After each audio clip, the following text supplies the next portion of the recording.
It never rains or snows in Southern California. Think again. LA residents are in for a stormy next few days. The LA River provides an interesting insight into the ongoing water retention crisis in Los Angeles. I'm Patrick Warren, and I'll have that story coming right up. Feeling nervous about driving in the rain? We'll share our best tips and tricks to stay safe on the roads.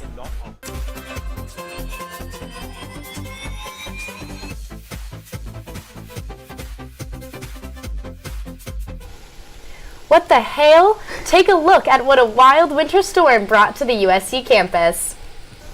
A massive winter storm has put Southern California under a blizzard warning for the first time since 1989. Hi, I'm Payton May. And I'm Hannah Joy. Many Southern Californians are not used to this kind of wild winter weather. We see how people are handling these conditions tonight on See It Live. 7 feet of snow is expected in our local mountains. Scattered showers and thunderstorms are affecting portions of the county.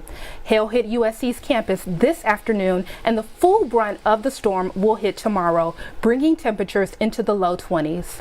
But this is a particularly cold event for the end of February. There's a lot of issues, of course. There's going to be massive amount of snow in the mountains, so there's going to be quite dangerous going through the passes. So, some people in California are not prepared for that. So, obviously the driving issues are substantial. California isn't the only state experiencing extreme weather. Millions of people across dozens of states are dealing with severe cold, snow, and rain. Portland, Oregon is dealing with record-breaking snow. 11 inches fell yesterday. This is the second largest single-day snowfall the city has had since 1943. Blizzard-like conditions brought more than a foot of snow and temperatures below zero throughout South Dakota. A second round of snowfall blanketed the state today and led to the closure of some major interstates. The storm brought snow and wind gusts up to 60 miles per hour to Las Vegas. Icy roads forced transportation officials to shut down Interstate 15 for several hours. Over in the Northeast, Hartford, Connecticut received unusual low snowfall at around 9 inches. The National Weather Service says the average temperature in Hartford is staying above freezing this winter. But that's not the case in Minnesota. The state is digging out of 20 inches of snow. This icy cold winter buried cars in driveways and temporarily closed schools in St. Paul. It's usually snowier. This is only maybe the third accumulated snowstorm that we've had. Big dangerous thing that is to happen is that the winds are supposed to get horrific. And then in this snow, a lot of times our snow is really wet and heavy, but right now it's just light and fluffy. And so that will be pretty dangerous for the roads. A heat wave in the south has led to record high temperatures in places like Texas, Tennessee, and Alabama. Across the country, more than 800 flights have been delayed today because of the severe storm. Passengers at LAX should be aware of any disruption that may occur, especially on incoming flights. Right now, the FAA reports that most major airports are operating as normal. For the most part, to-date information, travelers can visit fly.faa.gov. Obviously, it would suck if our flight there got delayed because we're already getting there pretty late at night and we wanted to do stuff tonight. But I'm more so worried about the fact that I'm taking a red eye back here on Monday and supposed to land at 7 a.m. and I have a midterm at 10. So it would be pretty chaotic if my flight home got delayed.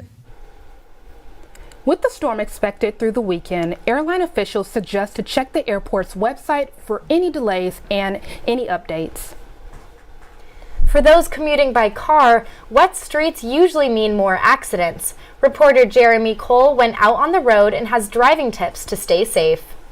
As if California drivers don't have a hard enough time staying in their lanes, today's rain has caused road conditions to take a turn for the worse. People are tentative. I think they probably make worse decisions than they should. I think people think they can go as quickly as they want in the rain. People in LA are not used to driving, in the rain, and then when it happens, they're not very mindful about it.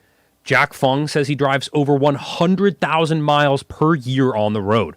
But even journeyman Jack can't stand the rain. The most important thing is the safety. Get off electronics. Today, this morning, I saw a guy playing poker while he was driving. Your car is a weapon. Okay, this is a weapon, and you have to understand how you utilize it.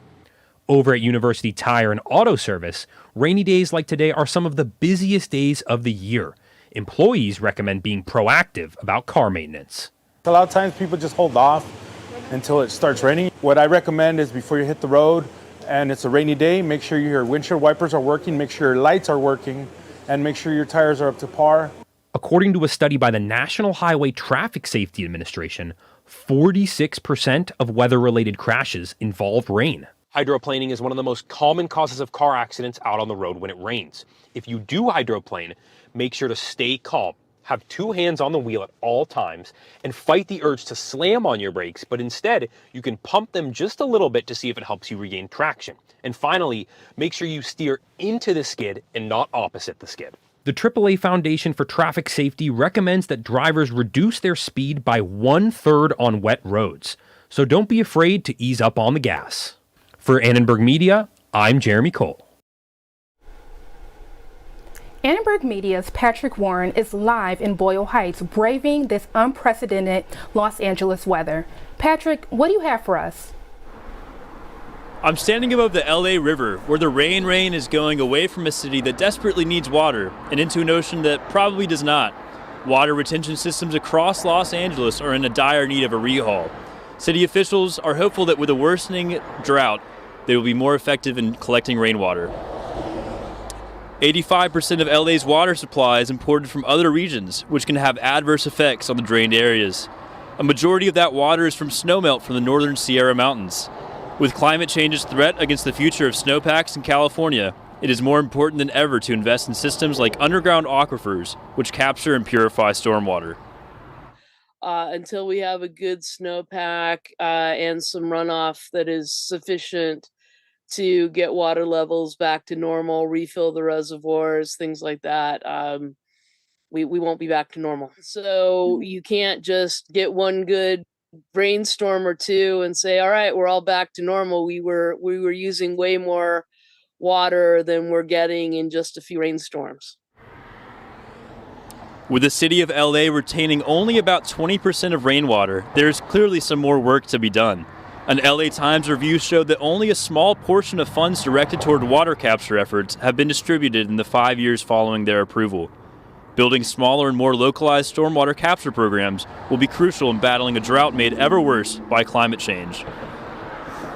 As the water flows below my feet and into the Pacific Ocean, officials are hopeful that by the next time the rains come tumbling down, there will be a better stormwater capture program put into place. For Annenberg Media, I'm Patrick Warren. Back to you in the studio. With temperatures expected to drop into the low 40s and 50s, homeless service providers throughout LA County are gearing up for more unhoused people seeking support.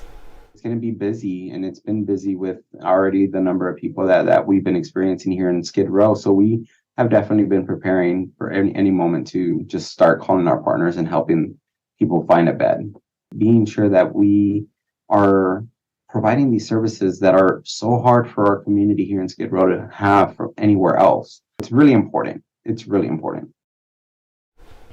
LA County offers a number of winter shelters throughout the area to help people experiencing homelessness. The closest emergency shelters to USC are Home at Last and Abundant Blessing. Those in need of housing can call 211 to check availability. Don't let the brief moments of sunny skies fool you. This storm brings strong possibilities of flooding, power outages, and freezing temperatures over the next few days. Here are a few things to help keep you safe during this winter storm. If you are experiencing an outage, don't assume that your neighbors reported it. Please take time to report it. The crews are ready to go. They work very, very hard in situations like this, and their top priority is to work as safely and as quickly as possible to get your power back on. Experts say residents should keep extra layer of clothes handy, restock emergency kits, and try to conserve electricity. Along the coast, waves are expected to pick up over the next few days. Reporter Marissa Rio spoke to surfers about the week's surf conditions. The storm hasn't created large waves yet, but the rain has kept people away. A high surf advisory begins tomorrow for all of Los Angeles beaches from 10 a.m. to 8 a.m. Saturday. The National Weather Service took to Twitter to warn beachgoers of the dangerous marine conditions. Health officials also advise people to stay out of the water because of high bacteria. Two surfers in Santa Monica had other thoughts. You just have to kind of be like, is it worth it? If the conditions are good, if the waves look good and they look fun, I will go out. I think it's more important not to do it after the first big rain in the season. But then after that, if it's been raining like pretty consistently, it hasn't had that much time for like nastiness to build up. It's still pretty nasty, but I've never got sick, so. Don't be fooled. The water may be calm now, but the last couple of days, waves have been so big, Redondo Beach had to close its pier overnight. It opened back up at about 8 this morning. I'm here now, and the water is pretty calm, and there is a bit of a break in the weather, but it was raining just minutes ago. There was a flood watch issued this morning until Saturday morning for all of Los Angeles County beaches. With the storm set to hit tomorrow, some surfers are playing it safe, but not because of the advisory. It fires us up. When we get the message on our phone, we like instantly look at the surf reports. It gets us all excited. I would love to go surfing, but the water quality is not good. Tomorrow I think it's going to be stormy, so the conditions will be trashed. There might be size, but it's not going to be worth it. Probably not if it's really windy and stormy. It blows it out and makes the waves all like mismatched and bad to ride. High surf isn't the only thing to be worried about for beachgoers. Wind gusts and strong rip currents are also on this week's coastal radar. For Annenberg Media, I'm Marissa Rio. The dark and stormy days can impact your mood and lead to depression-like symptoms. A USC clinical psychologist says there's a way to avoid symptoms of seasonal affective disorder. I always say to manage stress, and this comes out of research, we have to focus on what we can control and let go of what we can't. And if we're proactive and intentional with making decisions ahead and planning ahead, you feel more confident, less stressed. So the same thing, if we're hearing that we're going to get bad weather in the next 2 days, let's plan ahead and make some decisions. Dr. Greco says if you do experience symptoms, remember that this weather is temporary. If you have an immediate mental health matter, you can call the USC Student Health Line, 213-740-9355, to connect to a counselor or confidential advocate. Students say they're less likely to go to class when the weather is bad, even though they're not commuting to campus. I think there's definitely going to be less people. It's harder to motivate to get up early, especially, and go to class when it's pouring rain. 75% of my class was absent today, so I think that the rain definitely has a huge impact. I mean, honestly, it just depends on like how much the kids like the class and how important attendance is to the class. But I think in terms of just being more accessible for students who are not able to make it to class that day, having online recordings would be nice. So actually, I'm supposed to be in class right now, but I'm not skipping because of the rain. I didn't want to go. You know what, Payton? I would not want to go to class either. I know, me neither, Anna.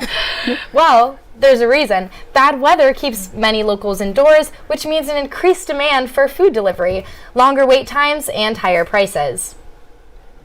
Services like Uber Eats can implement surge pricing during increased demand, resulting in higher prices. Bad weather also increases the stress placed on drivers to complete deliveries in a timely manner. Expected that there would be potentially maybe like an extra tip or an extra price hike that would give more money back to the drivers when driving in more dangerous conditions. Say there was increased orders and people were also willing to pay more money. Again, especially if there is snow out, people, they have empathy. They understand that you have to be driving out in that. Be sure to give extra thanks if a DoorDasher or Uber Eats driver is bringing your food in this weather. I don't know about you, Hannah, but I am absolutely planning on ordering in tomorrow. What about yourself? Oh, most definitely. I might just order Chipotle. Oh, personal favorite. I was thinking Northern Cafe. Have you had it on Fig? No, I haven't. Amazing. I might have to try it. It's definitely worth it. You absolutely should. Well, thanks for watching See It Live. From everyone at Annenberg Media, I'm Payton May. And I'm Hannah Joy. For more coverage, watch and subscribe to our YouTube channel at youtube.com/Annenberg Media. Have a good night and be safe.